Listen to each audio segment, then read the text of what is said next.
The demand for a sign. The Pharisees and Sadducees came to Jesus and tested him by asking him to show them a sign from heaven.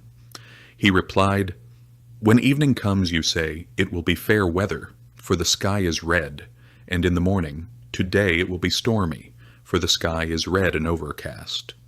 You know how to interpret the appearance of the sky, but you cannot interpret the signs of the times.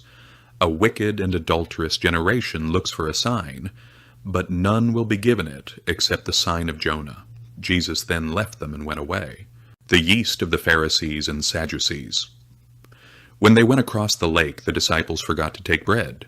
"Be careful," Jesus said to them. "Be on your guard against the yeast of the Pharisees and Sadducees."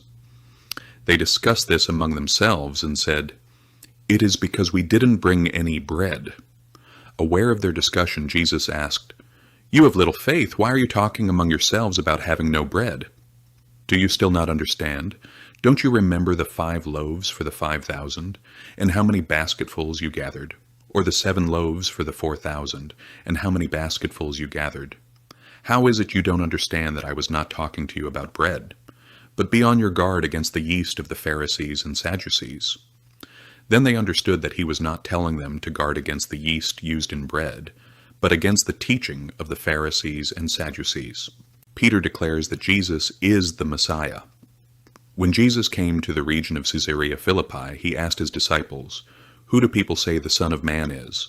They replied, "Some say John the Baptist, others say Elijah, and still others Jeremiah or one of the prophets." "But what about you?" he asked. Who do you say I am?"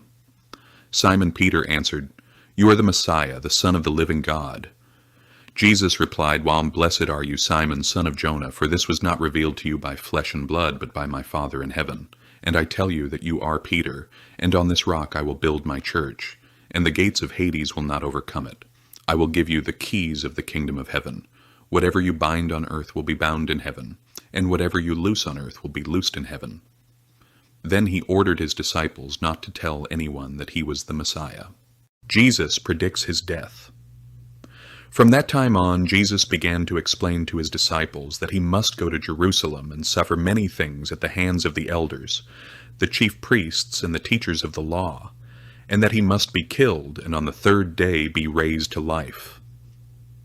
Peter took him aside and began to rebuke him. "Never, Lord," he said. "This shall never happen to you." Jesus turned and said to Peter, "Get behind me, Satan. You are a stumbling block to me. You do not have in mind the concerns of God, but merely human concerns." Then Jesus said to his disciples, "Whoever wants to be my disciple must deny themselves and take up their cross and follow me.